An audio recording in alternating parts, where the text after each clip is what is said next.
Happy Sankranti. Hi, welcome back to my channel. ಎಲ್ಲರೂ ಹೇಗಿದ್ದೀರಾ? Hope ನೀವೆಲ್ಲರೂ ಕೂಡ ಚೆನ್ನಾಗಿರ್ತೀರಾ ಅಂತ ಅನ್ಕೊಳ್ತೀನಿ. ನಿಮ್ಮೆಲ್ಲರಿಗೂ ವರ್ಷದ ಮೊದಲ ಹಬ್ಬ ಸಂಕ್ರಾಂತಿ ಹಬ್ಬದ ಶುಭಾಶಯಗಳು. ನೀವೆಲ್ಲ ಹಬ್ಬನ ಹೇಗೆ ಸೆಲೆಬ್ರೇಟ್ ಮಾಡಿದ್ರಿ? ಎಳ್ಳು ಬೆಲ್ಲ ಎಲ್ಲ ತಿಂದ್ರಾ ಅಂತ ನನಗೆ ಕಮೆಂಟ್ ಮಾಡಿ ತಿಳಿಸಿ. ಯಾಕೆ ಅಂತಂದರೆ ನಾನು ವಿಡಿಯೋ ಅಪ್ಲೋಡ್ ಮಾಡೋಷ್ಟರಲ್ಲಿ ಹಬ್ಬ ಎಲ್ಲ ಆಗಿರುತ್ತಲ್ಲ, ಅದಕ್ಕೆ ಕೇಳಿದೆ. ಇನ್ನು ನಮ್ಮ ಮನೇಲೂ ಹಬ್ಬ ತುಂಬಾ ಚೆನ್ನಾಗಾಯಿತು. ಬಟ್ ಬೆಳಿಗ್ಗೆಯಿಂದ ನನಗೆ ವಿಡಿಯೋ ಕ್ಲಿಪ್ಸ್ ಮಾಡಿಟ್ಕೊಂಡೆ, ಬಟ್ ನನಗೆ ಇಂಟ್ರೋ ತೊಗೊಳೋದಕ್ಕಾಗಿರಲಿಲ್ಲ ಆ್ಯಂಡ್ ನಿಮಗೆ ವಿಶ್ ಕೂಡ ಮಾಡೋಕ್ಕಾಗಿರಲಿಲ್ಲ. ಹಾಗಾಗಿ ಈಗ ವಿಡಿಯೋನ ಸ್ಟಾರ್ಟ್ ಮಾಡಿಕೊಂಡೆ. ಇನ್ನು ಸಂಜೆ ಆಗ್ತಾ ಬಂತು. ಈಗ ನಾವು ದೇವಸ್ಥಾನಕ್ಕೆ ಹೋಗಬೇಕು. ದೇವಸ್ಥಾನಕ್ಕೆ ಹೊರಡೋ ಮೊದಲು ನಿಮಗೆ ವಿಶ್ ಮಾಡಿಬಿಡೋಣ ಅಂತೇಳಿ ನಾನು ವ್ಲಾಗ್ನ ಸ್ಟಾರ್ಟ್ ಮಾಡಿದೆ. ಬೆಳಗ್ಗೆಯಿಂದ ಏನೆಲ್ಲ ಆಯಿತು ಅನ್ನೋದನ್ನು ನೀವು ನೋಡ್ಕೊಂಡು ಬನ್ನಿ. ನಾವು ಅಷ್ಟರಲ್ಲಿ ರೆಡಿ ಆಗಿಬಿಟ್ಟು ದೇವಸ್ಥಾನಕ್ಕೆ ಹೋಗೋದಕ್ಕೆ ರೆಡಿ ಆಗಿಬಿಡ್ತೀವಿ. ಓಕೆನಾ? ಇನ್ನು ಯಾವ ದೇವಸ್ಥಾನಕ್ಕೆ ಹೋಗ್ತಾ ಇದ್ದೀವಿ, ಅಲ್ಲಿ ಏನು ಸ್ಪೆಷಲ್, ಪ್ರತಿಯೊಂದು ನಾನು ನಿಮಗೆ ಮುಂದೆ ತಿಳಿಸ್ತೀನಿ. ವಿಡಿಯೋನ ಕಂಪ್ಲೀಟಾಗಿ ನೋಡಿ, ನನ್ನ ಚಾನಲ್ಗೆ ಸಪೋರ್ಟ್ ಮಾಡಿ.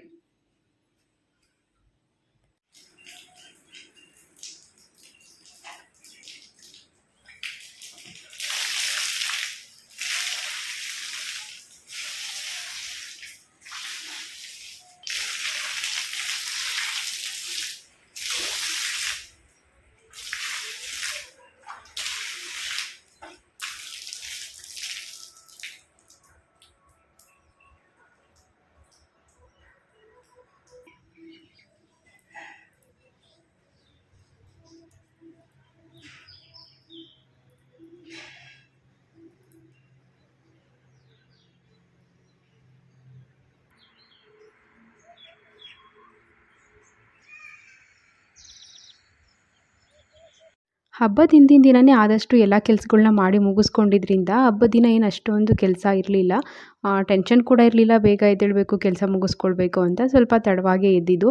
ಹಿಂದಿನ ದಿನ ರಾತ್ರಿಯೂ ಎಲ್ಲ ಕೆಲಸ ಮುಗಿಸಿ ಮಲಗೋಷ್ಟರಲ್ಲಿ ಲೇಟ್ ಆಗಿತ್ತಲ್ವ, ಸ್ವಲ್ಪ ಲೇಟಾಗೆ ಎದ್ದು ಬಾಗಿಲಿಗೆ ನೀರು ಹಾಕಿ ಒಂದು ರಂಗೋಲಿನ ಬಿಡಿಸಿ ಬಣ್ಣ ಎಲ್ಲ ಹಾಕ್ಬಿಟ್ಟು ಬಂದೆ. ಮೊದಲಿಗೆ ಒಂದು ಪುಟ್ಟ ರಂಗೋಲಿ ಬಿಡಿಸೋಣ ಸಾಕು ಅಂತ ಅಂದ್ಕೊಂಡೆ. ಹಬ್ಬದ ದಿನವೂ ನಾರ್ಮಲಾಗಿ ಏನು ಹಾಕೋದು, ಒಂದು ಸ್ವಲ್ಪ ಸ್ಪೆಷಲ್ ಇರಲಿ ಅಂತೇಳಿ ರಂಗೋಲಿನ ಬಿಡಿಸಿದೆ. ನೀವು ಯಾರೆಲ್ಲ ನೋಟಿಸ್ ಮಾಡಿದ್ರಿ ಅಂತ ಗೊತ್ತಿಲ್ಲ, ನಾನು ಸಂಕ್ರಾಂತಿನ ರಾಂಗ್ ಬರೆದಿದ್ದೀನಿ. ನನಗೆ ರಂಗೋಲಿ ಎಲ್ಲ ಹಾಕಿ ತುಂಬ ಹೊತ್ತಾದಮೇಲೆ ಅದು ಗೊತ್ತಾಯಿತು ನಾನು ರಾಂಗ್ ಮಾಡಿದ್ದೀನಿ ಅಂತ. ಮತ್ತೆ ಅದನ್ನೇನು ಅರಸಿ ಎಲ್ಲ ಮಾಡೋದಕ್ಕೆ ಹೋಗಲಿಲ್ಲ. ಇರಲಿ ಅಂತ ಹೇಳ್ಬಿಟ್ಟು ಸುಮ್ಮನೆ ಅದೇ. ಕೆಲವೊಂದು ಸರಿ ಮಿಸ್ಟೇಕ್ಸ್ ಆಗುತ್ತಲ್ವ, ಇರಲಿ ಅಂತ ಹೇಳ್ಬಿಟ್ಟು. ಇನ್ನೂ ಇದು ಏನಪ್ಪ ಅದು, ಅವರೆಕಾಯಿ, ಗೆಣಸು, ಕಡಲೆಕಾಯಿ ಎಲ್ಲ ಇರುತ್ತಲ್ವ, ಅದನ್ನೆಲ್ಲ ಬೇಯಿಸೋದಕ್ಕೆ ಅಂತೇಳಿ ಕುಕ್ಕರಲ್ಲಿ ಅಂದರೆ ಸ್ನಾನ ಎಲ್ಲ ಮುಗಿಸ್ಕೊಂಡು ಬಂದು ಬೇಯೋದಕ್ಕೆ ಅಂತ ಇಟ್ಟಿದ್ದೆ. ಅದು ಬೆಂದಿತ್ತಲ್ವ, ಸರಿ ಅದನ್ನು ಸಪ್ರೇಟ್ ಮಾಡಿಟ್ಬಿಡೋಣ ಅಂತೇಳಿ. ಏಕೆ ಅಂತಂದರೆ ಕಡಲೆಕಾಯಿ ಮತ್ತು ಅವರೆಕಾಯಿದು ಏನೂ ಪ್ರಾಬ್ಲಮ್ ಆಗೋಲ್ಲ. ಗೆಣಸು ಕೂಡ ಜೊತೆಯಲ್ಲೇ ಬೇಯಿಸೋದ್ರಿಂದ ಅದು ಬೇಗ ಬೆಂದೋಗ್ಬಿಡುತ್ತೆ. ತುಂಬ ಬೆಂದರೂ ಚೆನ್ನಾಗಿರೋದಿಲ್ಲ. ಸಪ್ರೇಟೆಲ್ಲ ಏನು ಬೇಯಿಸೋದು ಅಂತೇಳಿ ಒಟ್ಟಿಗೆ ಕುಕ್ಕರಲ್ಲಿ ಹಾಕಿದ್ನಲ್ಲ, ಹಾಗಾಗಿ ಅದನ್ನೆಲ್ಲ ಈಗ ಸಪ್ರೇಟ್ ಮಾಡಿ ಇಟ್ಕೊಳ್ತಾ ಇದ್ದೀನಿ. ಇನ್ನು ಯಾವುದೇ ಹಬ್ಬ ಆಗಿರಲಿ, ನಮ್ಮ ಹೆಣ್ಮಕ್ಳಿಗೆ ತುಂಬಾ ಸಡಗರ. ಹಬ್ಬದ ಮೊದಲಿಂದನೇ ನಾವು ಕ್ಲೀನಿಂಗ್ ಅದು ಇದು ಅಂತ ಒಂದು ವಾರದ ಮೊದಲೇ ಶುರು ಮಾಡ್ಕೊಂಡಿರ್ತೀವಿ. ಹಬ್ಬದ ಹಿಂದಿನ ದಿನವೂ ಕೆಲಸ, ಹಬ್ಬದ ದಿನವೂ ಕೆಲಸ, ಹಬ್ಬ ಆದಮೇಲೂ ಕೆಲಸ. ಒಟ್ಟಾರೆ ನಮಗೆ ಕೆಲಸನೇ. ನಾರ್ಮಲಾಗಿ ಮಾಡೋ ಕೆಲಸಕ್ಕಿಂತ ಹಬ್ಬದ ಟೈಮಲ್ಲಿ ಮಾಡೋದು ಇನ್ನೂ ಜಾಸ್ತಿ ಆಗೇ ಇರುತ್ತೆ. ಆದರೂ ಕೂಡ ಒಂದು ಎಕ್ಸೈಟ್ಮೆಂಟ್ ಇರುತ್ತೆ ಹಬ್ಬ ಅಂತ ಹೇಳ್ಬಿಟ್ಟು. ಇನ್ನು ನಾವು ಇಲ್ಲಿ ಸೆಲೆಬ್ರೇಟ್ ಮಾಡೋದು ಏನಿರುತ್ತೆ, ಮನೇಲಿ ಪೂಜೆ ಮಾಡ್ತೀವಿ, ದೇವಸ್ಥಾನಕ್ಕೆ ಹೋಗ್ತೀವಿ, ಎಳ್ಳು ಬೆಲ್ಲ ಬೀಳ್ಸೋದು ಇಷ್ಟೇ ಇರುತ್ತೆ. ಆದರೆ ಊರಿನ ಕಡೆ ಅಂದರೆ ಹಳ್ಳಿಗಳಲ್ಲಿ ಸೆಲೆಬ್ರೇಟ್ ಮಾಡ್ತಾರಲ್ವ, ಅಲ್ಲಿ ತುಂಬಾ ಚೆನ್ನಾಗಿರುತ್ತೆ ಸಂಕ್ರಾಂತಿ ಹಬ್ಬ. ಸಂಕ್ರಾಂತಿ ಹಬ್ಬನ ಸುಗ್ಗಿ ಹಬ್ಬ, ರೈತರ ಹಬ್ಬ ಅಂತಲೇ ಹೇಳ್ಬೋದು. ಅವ್ರು ಬೆಳೆದಿರೋಂಥ ಬೆಳೆಗಳನ್ನೆಲ್ಲ ರಾಶಿ ಮಾಡಿ ಪೂಜೆ ಮಾಡೋವಂಥದ್ದು. ಹಾಗೆ ದನ ಕರುಗಳನ್ನ ಸಾಕಿರೋರ ಮನೇಲೂ ಕೂಡ ತುಂಬ ಚೆನ್ನಾಗಿ ಸಂಕ್ರಾಂತಿನ ಮಾಡ್ತಾರೆ. ಈ ರೀತಿ ಅವರೆಕಾಯಿ, ಗೆಣಸು ಅದೆಲ್ಲ ಬೇಯಿಸಿ ಹಸುಗಳ್ಗೆ ತಿನ್ನಿಸೋದು, ಕಿಚಾಯಿಸೋದು ಎಲ್ಲ ಕೂಡ ಮಾಡ್ತಾರೆ. ನೋಡೋದಕ್ಕೆ ತುಂಬಾ ಖುಷಿಯಾಗುತ್ತೆ. ನಮಗೆ ಅದೆಲ್ಲ ನೋಡೋದಕ್ಕೆ ಸಿಗೋದಿಲ್ಲ ಸಿಟಿಲಿರೋದ್ರಿಂದ. ಹಾಗೆ ಸಂಕ್ರಾಂತಿ ಹಬ್ಬನ ಒಂದೊಂದು ಕಡೆ ಒಂದೊಂದು ರೀತಿಯಾಗಿ ಆಚರಿಸ್ತಾರೆ ಅಂತಲೇ ಹೇಳ್ಬೋದು. ಇವಾಗ ತಮಿಳಿಯನ್ಸೇ ಬೇರೆ ಥರ ಮಾಡ್ತಾರೆ. ಆಂಧ್ರ ಕಡೆ ಹೋದರೆ ಅವ್ರದ್ದೇ ಒಂದು ಬೇರೆ ರೀತಿಯಾಗಿ ಸೆಲೆಬ್ರೇಷನ್ ಇರುತ್ತೆ. ಅದೇ ರೀತಿ ನಮ್ಮ ಕರ್ನಾಟಕದಲ್ಲೂ ಕೂಡ ಇವಾಗ ಉತ್ತರ ಕರ್ನಾಟಕದವರೇ ಬೇರೆ ಥರ ಸೆಲೆಬ್ರೇಟ್ ಮಾಡ್ತಿರ್ತಾರೆ. ಇನ್ನು ದಕ್ಷಿಣ ಕನ್ನಡ ಬಂದರೆ ಅವ್ರದ್ದೇ ಬೇರೆ ರೀತಿಯಾಗಿರುತ್ತೆ.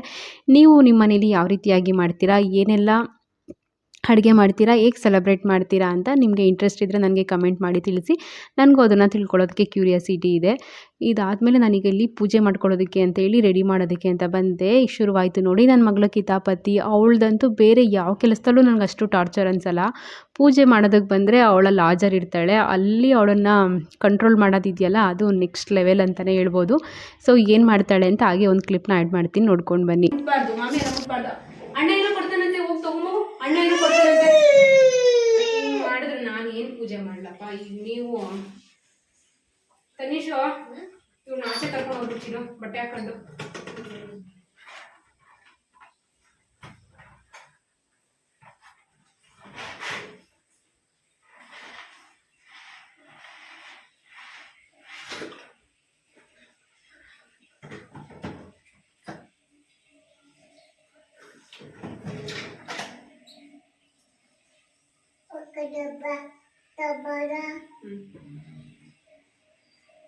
ಏನಕ್ಕಂದ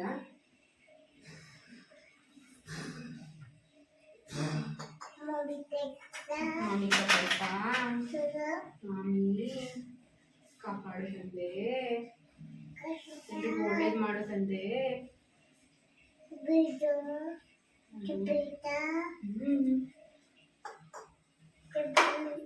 ಗಣೇಶ ಕಾಪಾಡಪ್ಪ,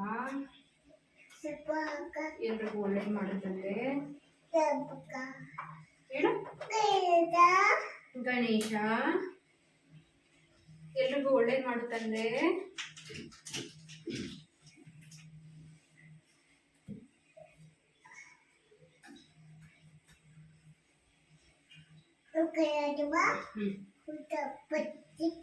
ಮಮ್ಮಿ ಹೆಂಗ್ ಮಾಡೋದು? ನೀನ್ ಸ್ನಾನನೇ ಮಾಡಿಲ್ಲಲ್ಲ ಚಿನ್ನು, ಮಮ್ಮಿ ಮಾಡೋದಕ್ಕೆ ಬಂದಿದ್ಯಾ? ನಿಮ್ ಬ್ಯಾಡ್ ಗರ್ಲ್ ಅಲ್ವಾ, ಸ್ನಾನ ಮಾಡ್ಬಿಡ್ತಾನೆ ದೇವ್ರ ಮನೆಗೆ ಬರ್ತಾರೆ. ಮುದ್ದು ಮರಿ ಯಾಕೆ ಬಂದಿರೋದು ನಮ್ದು? ನೀನು ಅದೆಲ್ಲ ಮುಟ್ಟಂಗಿಲ್ಲ, ಗುಡ್ ಗರ್ಲ್ ಅಲ್ಲ ನೀನು. ಎಷ್ಟು ಗುಡ್ ಗರ್ಲ್ ಹೇಳಿ ನೀನು?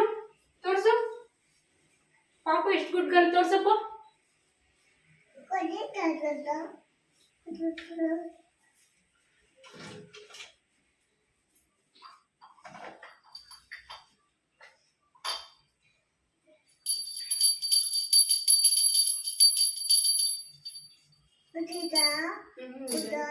ಗಣೇಶ ಕಾಪಾಡಪ್ಪ,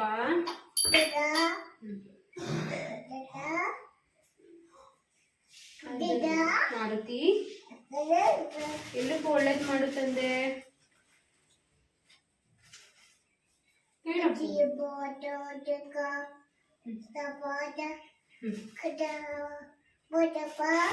ಗಣೇಶ ಊಟ ಆಯ್ತಾ?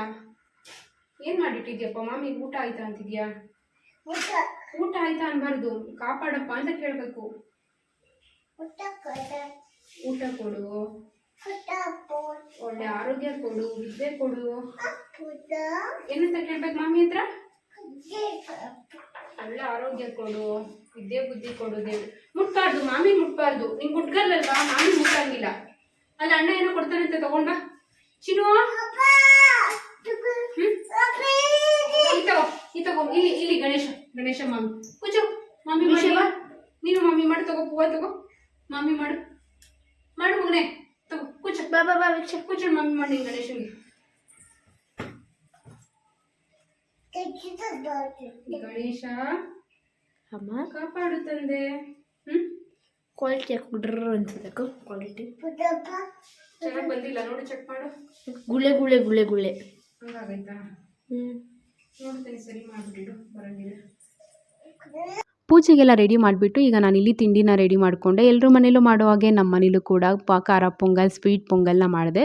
ಅದಾದಮೇಲೆ ನಾನು ದೇವರಿಗೆ ನೈವೇದ್ಯ ಇಡೋದಕ್ಕೆ ಅಂತೇಳಿ ಈಗ ಒಂದು ತಟ್ಟೆನ ರೆಡಿ ಮಾಡ್ಕೊಳ್ತಾ ಇದ್ದೀನಿ. ಒಂದು ಬೌಲಲ್ಲಿ ಎಳ್ಳು ಬೆಲ್ಲ ಮತ್ತು ಬೇಯಿಸಿಟ್ಕೊಂಡಿರೋಂಥ ಅವರೆಕಾಯಿ, ಕಡಲೆಕಾಯಿ, ಗೆಣಸು, ಹಾಗೆ ಇನ್ನೊಂದು ಬೌಲಲ್ಲಿ ಬಂದು ಸ್ವೀಟ್ ಪೊಂಗಲ್ ಏನು ಮಾಡಿದ್ನಲ್ಲೋ ಅದನ್ನು ಇಟ್ಕೊಳ್ತಾ ಇದ್ದೀನಿ. ಹಾಗೆ ಅದ್ರ ಮೇಲೆ ಒಂದು ತುಳಸಿ ದಳನೂ ಕೂಡ ಇಟ್ಟು ದೇವರಿಗೆ ನೈವೇದ್ಯಕ್ಕೆ ಇಡ್ತಾ ಇದ್ದೀನಿ. ಈ ರೀತಿ ಮಾಡೋದ್ರಿಂದ ನಾವು ಮಾಡೋವಂಥ ನೈವೇದ್ಯ ದೇವರಿಗೆ ಸಲ್ಲುತ್ತೆ ಅಂತ ಹೇಳ್ತಾರೆ. ನಾನು ಸಹ ಎಲ್ಲೋ ನೋಡಿದ್ದು ಅದನ್ನೇ ಫಾಲೋ ಮಾಡಿದೆ, ನೀವು ಕೂಡ ಮಾಡ್ಬೋದು.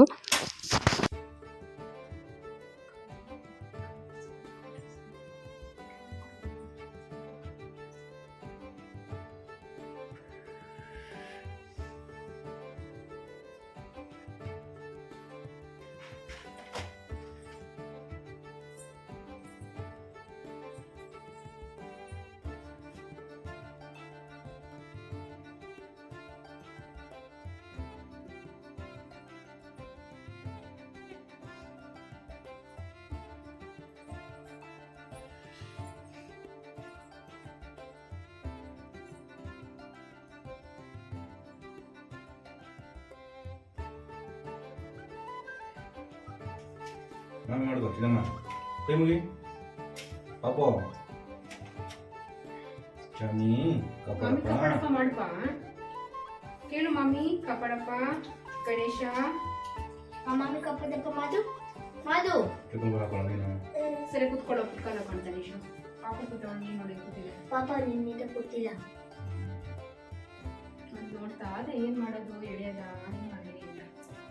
ಪಾಪ ಮಮ್ಮಿ ಕೈ ಮುಗಿ ಮಾದು ನೀನು ಮಾದು ಇಲ್ಲಿ ಇಲ್ಲಿ ಚಾಮಿ ಇಲ್ಲಿ ಮನಿ ಮನಿ ಚಾಮಿ ಕಪಡಪ್ಪ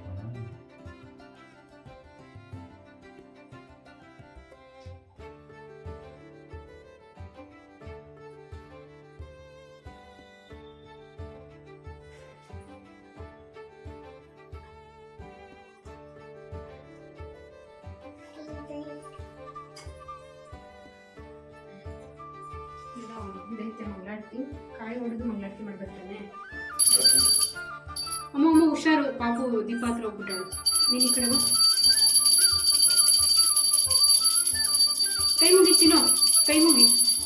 ಮಮ್ಮಿ ಕಾಪಾಡು ಕಾಪಾಡು ಗಣೇಶ. ಕೇಳಪ್ಪ ಇಲ್ಲಿ ಇಲ್ಲಿ ಬಾ ಇಲ್ಲಿ ಬಾ. ಅಮ್ಮ ಇದು ಮಾಡು, ರಾಮ್ ಸೀತಾ ಮಾಡು. ರಾಮ್ ರಾಮ್ ಸೀತಾರಾಮ್ ಮಾಡು. ಹುಷಾರು ಚಿನ್ನು. ಮಾಡ್ದ ಪಾಪ ಪಾಪ ಆಚೆ ಮಾಡ್ಕೊಂಬೋಗಮ್ಮ, ಇಲ್ಲಾಂದ್ರೆ ಅಲ್ಲಿಡು ಸಾಕು. ಇಲ್ಲ ಆಚೆ ಮಾಡಂಗಿದ್ರೆ ಬಾಗ್ಲಿಗೆ ಮಾಡ್ಕೊಂಬ, ಆರೋಗುತ್ತೆ ಗಾಡಿ ಅಲ್ಲಿ. ಮಾಮಿ ಇನ್ನು ಇದು ಸಂಜೆ ದೇವಸ್ಥಾನಕ್ಕೆ ಹೋಗೋದಕ್ಕೆ ಅಂತೇಳಿ ಎಲ್ಲರೂ ಕೂಡ ರೆಡಿ ಆಗಿಬಿಟ್ಟು ಹೊರಟ್ವಿ. ನಾನಿದು ಅಮ್ಮ ಲಾಸ್ಟ್ ಟೈಮ್ ನನಗೆ ಗೌರಿ ಹಬ್ಬದ ಟೈಮಲ್ಲಿ ಸೀರೆ ಕೊಡ್ಸೋಕೆ ಹೋದಾಗ ಈ ಒಂದು ಸ್ಯಾರಿನೂ ಕೂಡ ಇಷ್ಟ ಆಯಿತು ಅಂತೇಳಿ ತೊಗೊಂಡಿದ್ದೆ. ಇವಾಗಂತೂ ಈ ಥರ ಸೀರೆಗಳೆಲ್ಲ ತುಂಬ ಟ್ರೆಂಡಿಂಗಲ್ಲಿದೆ. ಕ್ರೇಪ್ ಸಿಲ್ಕ್ ಸ್ಯಾರಿ ಕಾಂಬಿನೇಷನ್ ಇಷ್ಟ ಆಯಿತು ಅಂತ ಹೇಳ್ಬಿಟ್ಟು ತೊಗೊಂಡಿದ್ದೆ. ಹಾಗೆ ಬ್ಲೌಸ್ ಕೂಡ ಸ್ಟಿಚ್ ಆಗಿತ್ತಲ್ಲ, ಇದನ್ನೇ ಇವತ್ತು ಹಬ್ಬಕ್ಕೆ ಹಾಕ್ಕೊಳ್ಳೋಣ ಅಂತೇಳಿ ಉಟ್ಕೊಂಡೆ. ಸ್ವಲ್ಪ ಉಟ್ಕೊಳ್ಬೇಕಾದ್ರೆ ಕಷ್ಟ ಅಂತ ಅನ್ನಿಸ್ತಿತ್ತು, ಬಟ್ ಆಮೇಲೆ ತುಂಬ ಕಂಫರ್ಟೇಬಲ್ ಆಗಿತ್ತು ಸ್ಯಾರಿ ಹಾಕ್ಕೊಂಡ್ಮೇಲೆ. ಚೆನ್ನಾಗಿ ಕೂಡ ಕಾಣಿಸ್ತಾ ಇತ್ತು. ನೀವು ಹೇಳಿ ಯಾವ ಥರ ಕಾಣಿಸ್ತಿದೆ, ಕಾಂಬಿನೇಷನ್ ಹೇಗಿದೆ ಸ್ಯಾರಿದು ಅಂತ ಹೇಳ್ಬಿಟ್ಟು.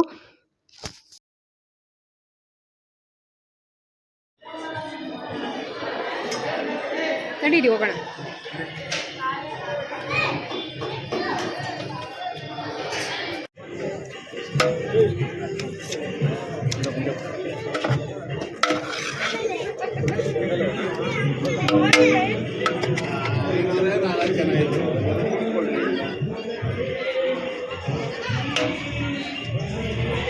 ಕೆಂಗಲ್ ಆಂಜನೇಯ ಸ್ವಾಮಿ ದೇವಸ್ಥಾನಕ್ಕೆ ಹೋಗಿದ್ವಿ. ಅಲ್ಲಿ ಹಸುಗಳ ಜಾತ್ರೆ ನಡೀತಿತ್ತು, ಅದನ್ನೆಲ್ಲ ನೋಡ್ಕೊಂಡು ಬರೋಣ ಅಂತೇಳಿ. ಹಬ್ಬ ಆಗಿ 5ನೇ ದಿನಕ್ಕೆ ಅಲ್ಲಿ ತೇರು ಅಂದರೆ ಕೆಂಗಲ್ ಆಂಜನೇಯ ಸ್ವಾಮಿ ದೇವಸ್ಥಾನದಲ್ಲಿ ತೇರು ಎಳಿತಾರೆ. ಹಾಗೆ ಹಸುಗಳ ಜಾತ್ರೆ ಎಲ್ಲ ಇರುತ್ತೆ, ಚೆನ್ನಾಗಿರುತ್ತೆ, ನೋಡ್ಕೊಂಡು ಬರೋಣ ಅಂತೇಳಿ ಹಸ್ಬೆಂಡ್ ಅಲ್ಲಿಗೆ ಕರ್ಕೊಂಡೋದ್ರು. ಆದರೆ ಅವತ್ತೇನು ಅಷ್ಟೊಂದು ಹಸುಗಳಲ್ಲಿ ಸೇರಿರಲಿಲ್ಲ. ಅಂದರೆ ಅವತ್ತಿಂದನೇ ಜಾತ್ರೆ ಶುರುವಾಗ್ತಿದ್ದರಿಂದ ಬೆಳಗ್ಗೆಗೆಲ್ಲ ಅಂದರೆ ರಾತ್ರಿ ಅಥವಾ ನಾಳೆ ಬೆಳಗ್ಗೆಗೆ ಹಸುಗಳೆಲ್ಲ ಬರುತ್ತೆ ಅಂತ ಹೇಳಿದ್ರು. ಹಾಗಾಗಿ ಎಷ್ಟಿತ್ತು ಅಷ್ಟನ್ನೇ ನೋಡಿಕೊಂಡು ವಾಪಸ್ ಮನೆ ಕಡೆ ಬಂದ್ವಿ.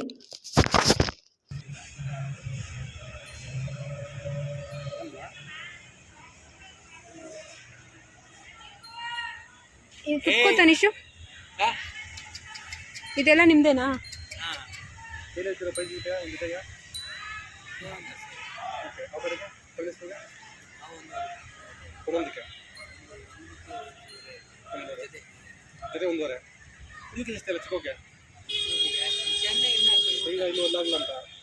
ರಘು ಬೇಕಾ? ವಿಚಾರಿಸ್ತಿದ್ದಲ್ಲ ಅದಕ್ಕೆ.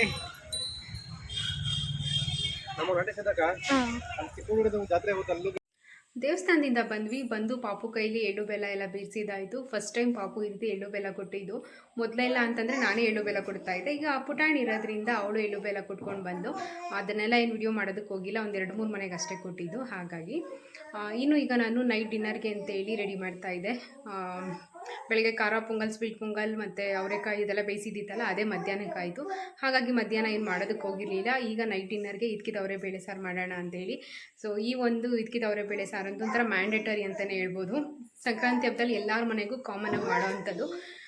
ನಿಮ್ಮ ಮನೇಲಿ ನೀವೇನೆಲ್ಲ ಸ್ಪೆಷಲ್ ಮಾಡಿದ್ರಿ ಅಂತ ನನಗೆ ಕಮೆಂಟ್ ಮೂಲಕ ತಿಳಿಸಿ, ಓಕೆನಾ? ಇನ್ನು ಈ ಒಂದು ವ್ಲಾಗ್ನ ಇಲ್ಲಿಗೆ ಎಂಡ್ ಮಾಡ್ತೀನಿ. ಸಾಂಬಾರ್ ರೆಸಿಪಿ ಎಲ್ಲ ಏನು ಬೇಡ ಅಂತ ಅಂದ್ಕೊಳ್ತೀನಿ. ನಾನು ಆಲ್ರೆಡಿ ಒಂದ್ಸರಿ ಶಾರ್ಟ್ಸಲ್ಲಿ ಅಪ್ಲೋಡ್ ಮಾಡಿದ್ದೀನಿ, ಇಂಟ್ರೆಸ್ಟ್ ಇರೋರು ಒಂದ್ಸರಿ ಚೆಕ್ ಮಾಡ್ಬೋದು. ಓಕೆ, ನಿಮಗೆಲ್ಲ ಈ ಒಂದು ವ್ಲಾಗ್ ಇಷ್ಟ ಆಗಿರುತ್ತೆ ಅಂತ ಅಂದ್ಕೊಳ್ತೀನಿ. ಇಷ್ಟ ಆಯಿತು ಅಂದರೆ ಲೈಕ್ ಮಾಡಿ, ಶೇರ್ ಮಾಡಿ, ಹಾಗೆ ನನ್ನ ಚಾನಲ್ನ ಸಬ್ಸ್ಕ್ರೈಬ್ ಮಾಡಿ ಅಂತ ಹೇಳ್ತಾ thank you for watching. Bye bye.